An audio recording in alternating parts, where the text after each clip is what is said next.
Chandriya classes में आपका स्वागत है। आज मैं आप लोगों को रेलवे ग्रुप डी के बारे में कुछ इम्पोर्टेंट साइंस के टॉपिक बताने जा रहा हूँ जो एग्जाम अगस्त में होने वाला है।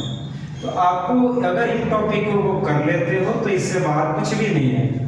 देखो फिजिक्स में देखो साइंस के 3 पार्ट आपको पता है, फिजिक्स, केमिस्ट्री और बायोलॉजी। आपको फिजिक्स में क्या करके जाना है? एक तो आपको लाइट करके जाना है, सबसे मेन इंपॉर्टेंट टॉपिक है इस एग्जाम के लिए। 2-3 क्वेश्चन कम से कम आपको इससे दिखेगा, 3 क्वेश्चन मान के। दूसरा टॉपिक है इलेक्ट्रिसिटी, इसमें से भी 3 से 4 क्वेश्चन इसमें एग्जाम में। इसके बाद वर्क एनर्जी पावर है, फिर ग्रेविटेशन है, साउंड करके जाने हैं, मोशन करके जाने हैं, लॉज ऑफ मोशन करके जाने। इससे ज्यादा और कुछ नहीं पढ़ना। इसके बाद रही बात केमिस्ट्री के अंदर, केमिस्ट्री में सबसे मेन इंपॉर्टेंट टॉपिक आपका है कार्बोनेट्स कंपाउंड। उसके बाद स्ट्रक्चर ऑफ एटम्स, इसमें पूछता है इलेक्ट्रॉन, प्रोटॉन, न्यूट्रॉन के बारे में, atomic mass, isobar, isotope, acid base salts के बारे में, पीएच स्केल से ज्यादा क्वेश्चंस आते हैं। पीरियोडिक क्लासिफिकेशन, पीरियोडिक टेबल्स के बारे में पूछा जाता है। एटम्स, मॉलिक्यूल से यहाँ पर मिले आते हैं, केमिकल रिएक्शंस आते हैं, टाइप्स ऑफ रिएक्शन कौन सा, ऑक्सीडेशन है, रिडक्शन है, क्या चीज है। बायोलॉजी में जो देख के जाना है आपको, सेल सबसे ब्यूटी टॉपिक है। किसने डिस्कवर किया, सेल थ्योरी किसने दिया है, हाइपोटोनिक, हाइपोटोनिक, ये सब सारी चीजें देख के जाए। उसके बाद टिश्यू, इसके बाद reproductions, flower of memory, heredity के बारे में, कंट्रोल ऑफ कोऑर्डिनेशंस के बारे में। अब मैं एक एक टॉपिक को आपको विस्तार से अगले लेक्चर में आपको जरूर बताऊंगा मैं, ठीक है। तो अभी मैं फिजिक्स का छोटा सा एक टॉपिक लिया हूं, छोटा नहीं है, बड़ा टॉपिक है, लाइट, जिसको छोटे में बताने का प्रयास कर रहा हूं। इसको डिटेल से बताऊंगा मैं अगले क्लास। अब देखो लाइट में क्या पढ़ना है, ये 2 टॉपिक के ऊपर बेस्ड है, मिरर और लेंस। मिरर पूरा बेस्ड है रिफ्लेक्शन के ऊपर और लेंस बेस्ड है रिफ्रैक्शन के ऊपर। अब मिरर फार्मूला इसमें जरूरी है, 2 ही फार्मूला इसके अंदर, 1/f = 1/b + 1/u। f को फोकल लेंथ करते हैं, v को हमारा इमेज डिस्टेंस करते हैं, u को ऑब्जेक्ट डिस्टेंस करते हैं। इसके बाद आता है नेक्स्ट मैग्निफिकेशन। मैग्निफिकेशन का फार्मूला होता है m से डिनोट किया जाता है h'/h - v/u। h' है इमेज हाइट, h है ऑब्जेक्ट हाइट, u तो बता ही चुका हूं ऑलरेडी आपको v के बारे में। अब देखो सेम फार्मूला लेंस में, रिफ्रैक्शन के ऊपर बेस्ड है। दोनों में देखो याद रखना बड़ा आसान काम है, यहाँ प्लस होता है तो यहाँ माइनस होगा, यहाँ माइनस होगा तो यहाँ प्लस होगा।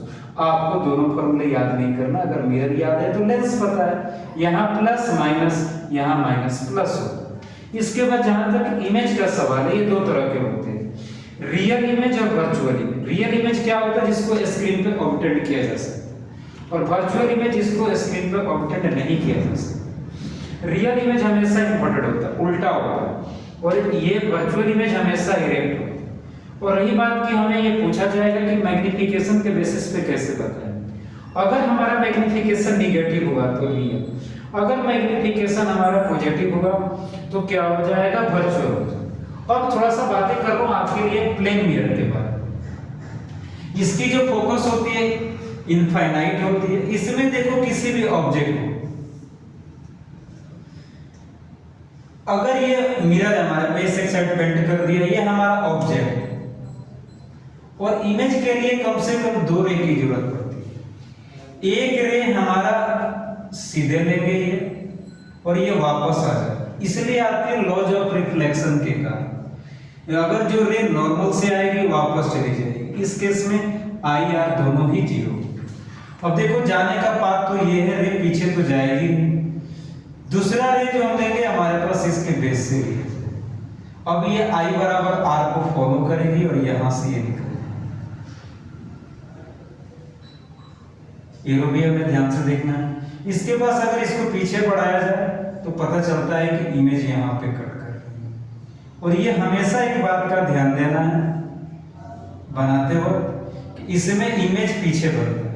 ये हमारा हो गया इमेज। इसमें 4 पॉइंट है हमें जो कि याद रखने हैं आपको।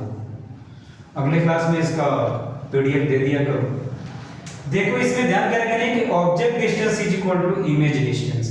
बेशक आपको लग नहीं रहा है कि लेकिन ये चीजें घटती है। Object distance is equal to image distance, object height image height के बराबर होता है। थर्ड पॉइंट क्या होता है कि इमेज वर्चुअल बने, क्योंकि पीछे अपीयर टू मीट से बनता है, इसमें क्या होता है एक्चुअली रिया के मीट करती है। इसके बाद आता है image laterally inverted. Laterally inverted बार बार पूछा जाता है,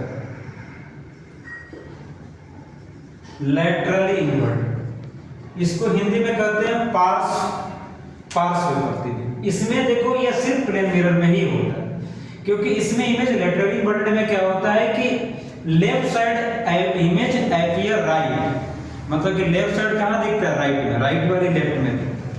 और लेटरली इन्वर्टेड इमेज पूछा जाए तो सिर्फ और सिर्फ प्लेन मिरर होता है, ठीक है।